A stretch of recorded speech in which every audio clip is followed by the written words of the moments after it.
February is American Heart Month, and every year around this time, we're reminded to think about cholesterol, blood pressure, and exercise.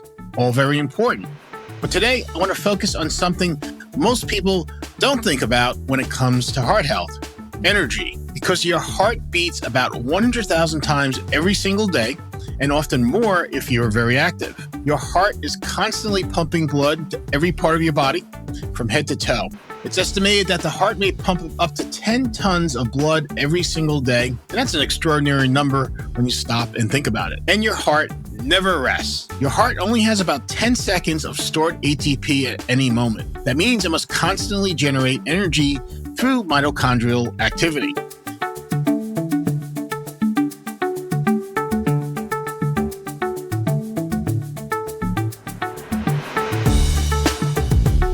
Hello, everyone, and welcome to this week's episode of the NatureCity podcast. I'm your host, Carl Pradelli. And if you haven't been here before, I'm also the CEO and co-founder of the company, having started NatureCity over 20 years ago with my wife, Beth. And since then, it's been our privilege to have served over 500,000 Americans by offering them the best supplements we can make. February is American Heart Month, and every year around this time, we're reminded to think about cholesterol, blood pressure, and exercise. All very important. But today, I want to focus on something most people don't think about when it comes to heart health: energy. Because your heart beats about 100,000 times every single day, and often more if you're very active. Your heart is constantly pumping blood to every part of your body, from head to toe. It's estimated that the heart may pump up to 10 tons of blood every single day, and that's an extraordinary number when you stop and think about it. And your heart never rests. So to do this, the heart requires more energy than any other organ in your body. You may be familiar with cell mitochondria. These are the tiny energy factories located in our cells. A single heart muscle cell can contain thousands of mitochondria working to produce ATP nonstop. ATP stands for adenosine triphosphate, the molecule that powers nearly every cellular process in the body. And that's exactly where ubiquinol, the active form of CoQ10, becomes critically important, because ubiquinol plays a direct role in the creation of ATP. And if heart cells don't have access to adequate levels of ubiquinol, it becomes very difficult to meet the energy needs of the heart. Unfortunately, it's been shown that between ages 20 and 40, the amount of ubiquinol in heart cells typically declines by about 40%. And continues to slide as we get older. This alone is a good reason to supplement with ubiquinol, but this form of CoQ10 does much more for your heart and cardiovascular health. Today, we'll summarize the top 4 ways that ubiquinol can help your heart health. First, in case you're not that familiar with CoQ10, it exists in virtually every cell in your body. CoQ10 does 2 essential things. First, it helps generate cellular energy. Second, it acts as a powerful antioxidant. There are 2 forms of CoQ10, ubiquinone and ubiquinol. Ubiquinol is the active antioxidant form and accounts for over 95% of the CoQ10 circulating in healthy blood. Ubiquinone can be converted by the body into the needed ubiquinol, but this involves a multi-step process. And as we age, especially after 30 or 40 years old, our ability to convert ubiquinone into ubiquinol becomes less efficient. Plus, at the same time, natural CoQ10 levels decline too. This creates a challenge for our overall health, but especially for the heart. So let's get into the 4 ways ubiquinol supports heart health. As mentioned, number 1 is fueling the heart's energy production. Your heart only has about 10 seconds of stored ATP at any moment. That means it must constantly generate energy through mitochondrial activity. Ubiquinol plays a direct role in the electron transport chain, the process that produces ATP. When ubiquinol levels are sufficient, energy production is efficient, heart muscle cells contract effectively, and this leads to the heart pumping blood much more efficiently.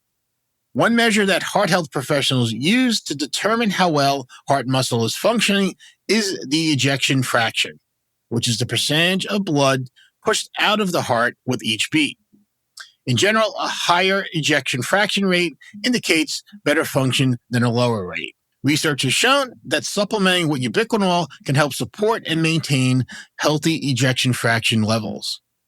The second way ubiquinol can help heart health is by protecting mitochondria in heart cells from oxidative stress. Energy production also creates unwanted free radicals as a byproduct of the process. Because the heart generates so much ATP, it generates significant amounts of these free radicals. If not neutralized, those reactive oxygen species can damage mitochondrial membranes, cellular proteins, and energy efficiency. Ubiquinol sits inside mitochondrial membranes and neutralizes free radicals right where they're produced. In essence, it helps protect the very machinery that powers every heartbeat. Even better, ubiquinol also helps regenerate vitamin E, another antioxidant that protects cell membranes and LDL particles. As we age, that antioxidant recycling system becomes even more important, and this is another way that ubiquinol works to play a key role in protecting against damaging oxidative stress. Now, the antioxidant powers of ubiquinol are also on display in the third way that it can help support cardiovascular health, which is protecting LDL cholesterol from oxidation risk. LDL sometimes gets a bad rap, but it is not in itself inherently harmful. LDL's job is to transport cholesterol to cells, where cholesterol serves as a building block for hormones and cells, among other things. The issue arises when LDL becomes oxidized. Oxidized LDL behaves very differently and can contribute to vascular health issues and damage the lining of arteries and blood vessels. This is why researchers look at both LDL cholesterol scores and oxidized LDL levels. Here's how ubiquinol can help. Ubiquinol travels in the bloodstream attached to LDL particles. While there, it helps protect LDL from oxidative damage. In fact, research shows ubiquinol may protect LDL from oxidation even more efficiently than vitamin E. This is another good reason to maintain healthy ubiquinol levels. Last, ubiquinol helps support nitric oxide production and healthy blood flow. The endothelium, which is the inner lining of your blood vessels, produces nitric oxide, which signals vessels to relax and widen. However, when oxidative stress increases, nitric oxide levels can decline, blood vessels may lose flexibility, and circulation can be affected.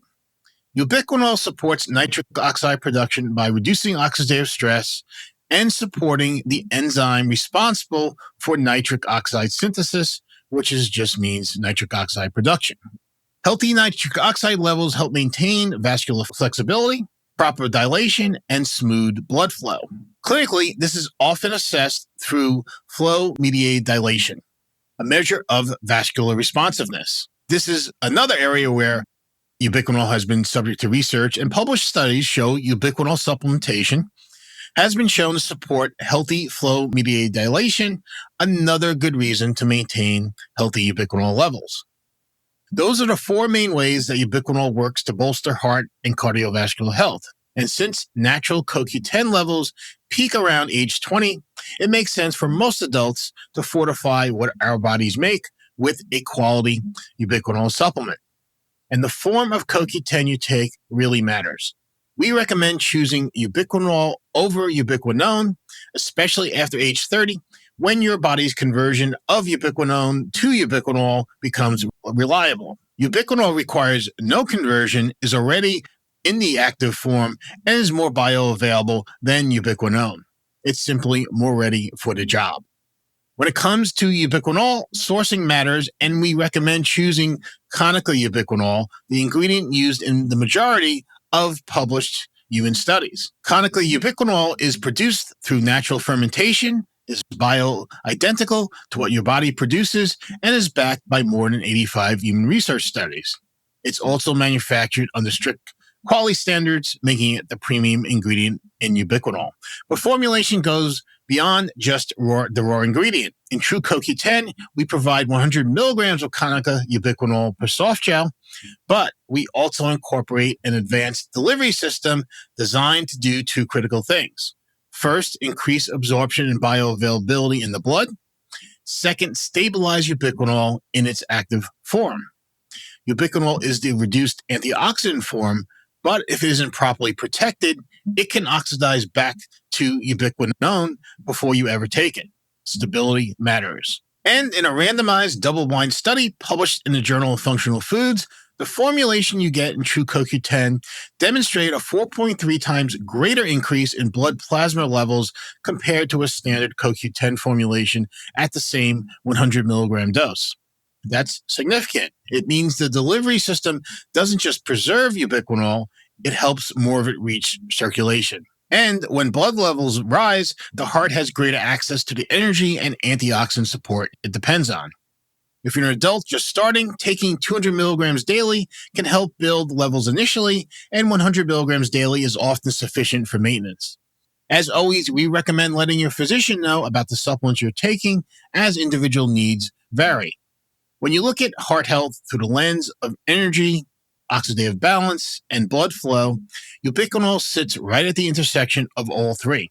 If you're over 30 and thinking long term, ubiquinol is foundational support for your heart, the organ that never rests. You can find out more about True CoQ10 at NatureCity.com. That's it for this episode. Thanks so much for listening. Please like it if it was helpful. And please subscribe to our YouTube channel so you won't miss future episodes of the NatureCity podcast. Or you can listen to us on your favorite streaming service or on Apple Podcast and Spotify. This is Carl Pradelli, and I'll see you next episode.